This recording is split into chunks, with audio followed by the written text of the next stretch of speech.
Welcome back to the Vault Wanderers. Today we're going to be taking a deep dive into the mysteries of the Fallout universe. We'll be exploring some of the wildest theories out there to see if they hold any water. My name is Vault Zero, and with that out of the way, let's get into it. Number 1, the nuclear thumb theory. For over a decade, we've been watched over in every Fallout title by everyone's favorite Vault-Tec mascot.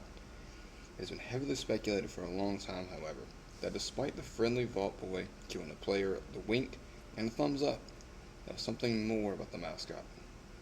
It is said actually that there is a rule in which people can determine whether or not they are safe from a nuclear explosion. If the mushroom cloud is smaller than a person's thumb, they are not in the radiation zone, but should still evacuate. However, if the mushroom is larger than the person's thumb, then they are in very real danger because this puts them in the radiation zone. Therefore, instead of just being a polite gent giving us a thumbs up and a wink, the Vault Boy is actually checking to see if he is safe from a nuclear bomb.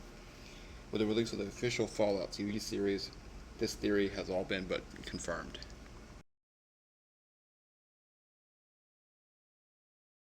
Number 2, Vault dwellers are stronger than the average person. With the world barren and ravaged by the Great War, radiation sickness is something that humanity must contend with. Even if they were sealed away in the vaults, they still had to avoid areas on the surface that are still extremely radioactive. Vault dwellers are the only people in the wastelands who don't have to contend with radiation sickness.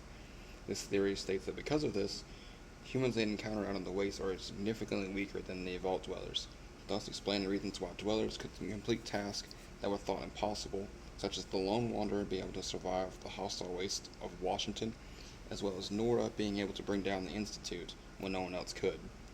Being constantly bombarded by radiation has lasting effects on humans, causing them to become weaker than the previous generations, unless, of course, they become a ghoul. Theory number 3, the teddy bears are Institute spies. I do want to preface this theory by admitting that I have not played much of Fallout 4.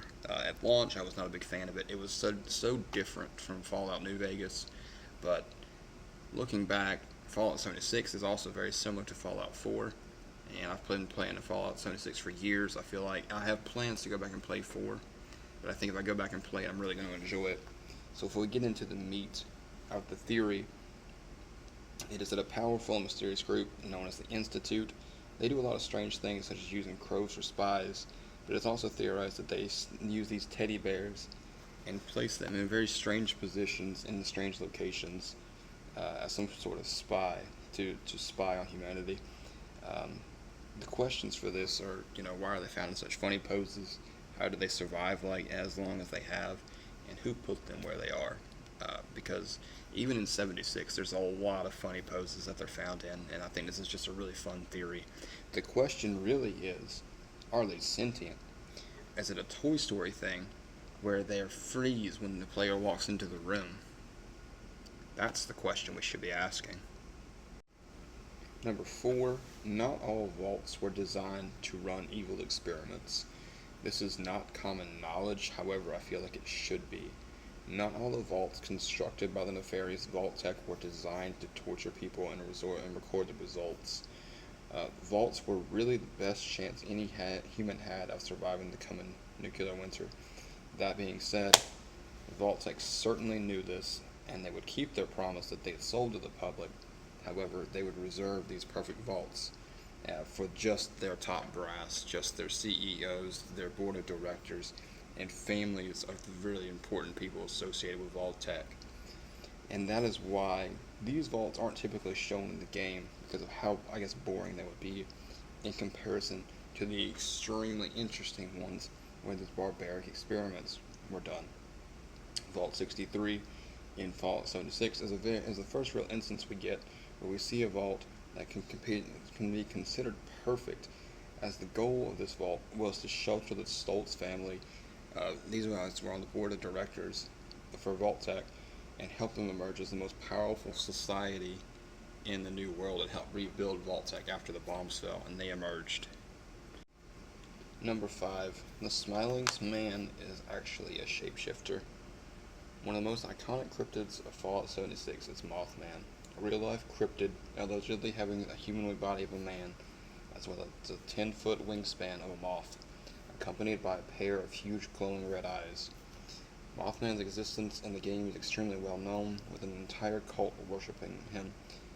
What is much less obscure is the cryptid known as the Grinning Man, a mysterious figure that identifies as injured cold. He only speaks encrypted messages with an unwavering smile.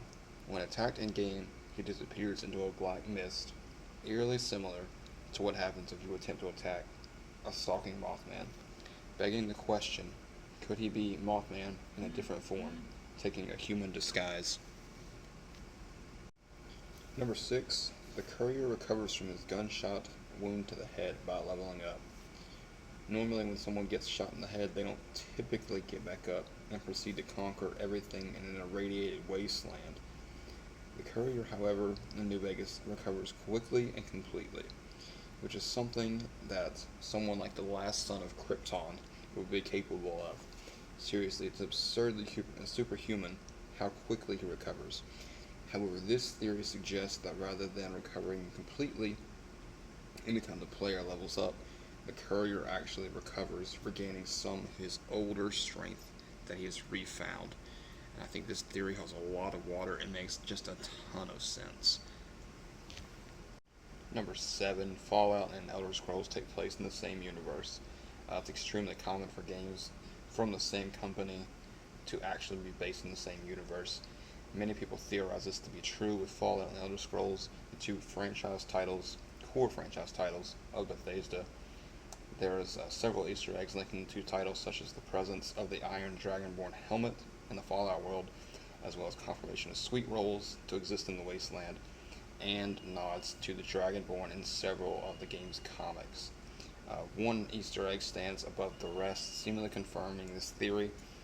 In Fallout 4, there are experimental plants that look eerily similar to Nirnroot in Skyrim and the Elder Scrolls. However, Bethesda has come out and dismissed this, saying that they are completely different places, not in the same universe, and slightly, but that doesn't stop people from theorizing. Overall, of all those theories that I covered, I think all of them hold water, all of them make a lot of sense. Even the teddy bear one, I think that one's a lot of fun and could possibly be true. Elder Scrolls and Skyrim are not in the same universe. That's the only one I just completely dismiss. But yeah, I really enjoyed making these videos, really enjoyed diving down the rabbit hole and looking at these theories. I actually made a Mothman video not too long ago. If you guys want to dig into the lore a bit and the Smiling Man, give that one a check out. I'll link it in the description. But I really hope you guys enjoyed the videos. Please leave a like and a sub if you did. It really helps the channel. And I will catch you guys in the next one.